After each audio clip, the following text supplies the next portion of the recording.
crash and burn. Hey everybody, so tonight I'm going to be discussing the 1997 film Gridlock'd, starring Tim Roth, Tupac Shakur, and Tom Tolles is in this, Howard Hessman is in this, and the writer-director, Vaughn Curtis Jones, he's in this, he plays D. Reaper. This is what I would categorize as a feel-good drug movie. This came out, I believe, in 97, so this came out a year after Trainspotting was released. And Trainspotting's a heavy drug movie. Trainspotting is in a way kind of a fun drug movie, but there are some very serious elements to that film, and that's where I thought this movie was going. So basically what this tells the story of is Stretch and Spoon and Cookie.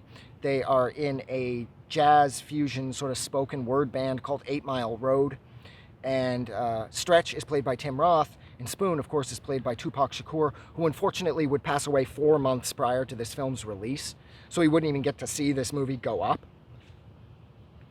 And yeah, so Cookie, she ODs at the start, and that's where I started to get the vibe that this was going to be more of a serious drug movie, because they walk her out to a phone booth, and Tupac Shakur's Spoon is really funny. Like, he calls 911. He's like, yo, there's all these black people down here, and they're assaulting white people, and they're talking about black revolution, so you better get some fucking cars down here now.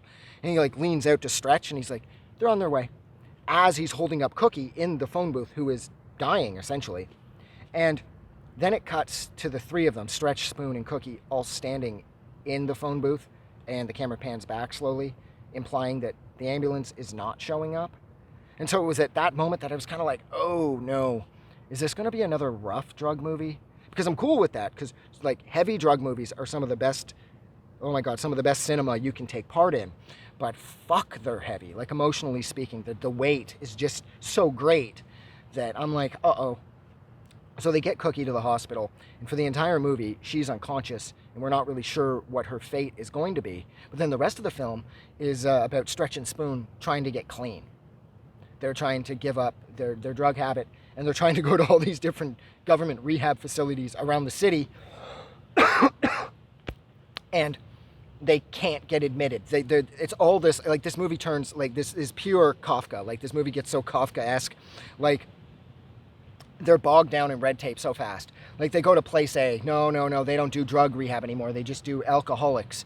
And then, but either way, you need a Medicare card, and you can only get a temporary Medicare card when you sign up for this other thing first, and in order to get that, you have to go here, and then when you get that, you have to go there. And so they're running around all day trying to kick their habits, because Tupac, Spoon, he's dating Cookie. He's really worried that she's going to die, and he's like, look, dude, we got to change our lives, because their band, 8 Mile Road, is really loved, at least locally. And so there's like label people coming out to look at them and shit, so they have a future, but not if they keep using drugs.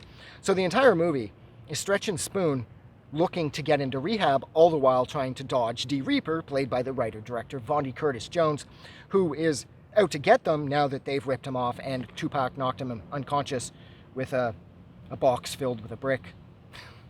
So Vaughn Curtis Hall was buying a camcorder off Tim Roth at the start of the movie, except there was a brick in there, not a camcorder. And so for the rest of the movie, Vaughn Curtis Hall is looking to get revenge. His henchman, his like right-hand man, is played by Tom Tolles. And Lucy Liu shows up in this as well, and she's murdered. And initially, Stretch and Spoon are pegged with her and her boyfriend's murder. But by the film's conclusion, they're cleared, and Vaughn Curtis Hall and Tom Tolles are picked up. But they decide to injure, because while they're being chased, by Vaughn Curtis Hall at one point, Tim Roth ends up getting shot. So they come up with the idea for Tim Roth to stab Tupac a bunch of times so they can get to the hospital, because if they can get into the hospital, they can force their way into rehab. And the movie concludes with them sitting in the waiting room. Just as Cookie is waking up in the same hospital on the other side, she rips off the IV and everything, and she goes downstairs, and she's using the payphone that the audience can see perfectly, that's right in the middle of the screen, behind Tupac and Tim Roth, and they're sitting there waiting to be called so they can go in, and she's on the phone, phoning home to see if one of them can come and meet her. And she's like, guys, we should probably get off drugs. She's saying it to them as they're sitting like 30 feet in front of her in another room where they have no idea that she's there. This was one of the best ends to a movie I have ever seen. And of course, nobody answers because, like I said, they're 30 feet in front of her.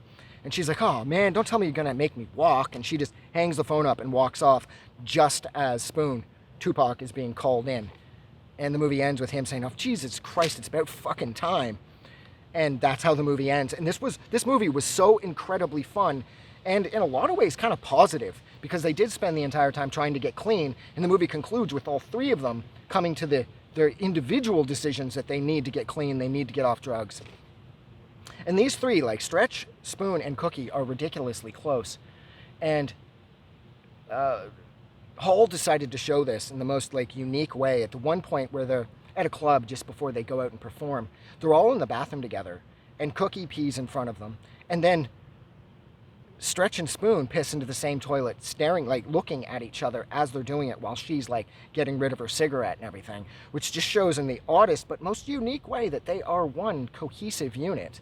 Like, they're like almost like a hive mind in a lot of ways, you know? And I thought that was a really, really interesting way just to show how fused these three people are together.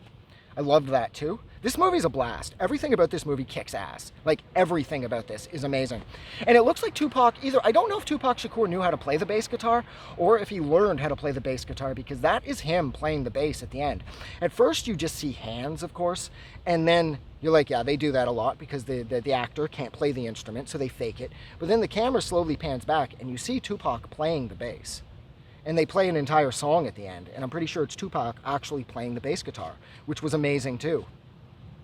And I think actually that's where I'm going to leave it. So thank you so much for hanging out with me for just about 6.5 minutes while I discuss the 1997 film Gridlock'd. Like always, if you like this review or you like this movie, don't forget to go and do something nice for somebody. It's simple. Hold a door. Or if you see somebody with fun hair, tell them they have fun hair. But most importantly, never forget that the world is a way better place because you are in it. No matter whatever it is you're going through, just don't let go, because it's going to get better. All right. Have a good night.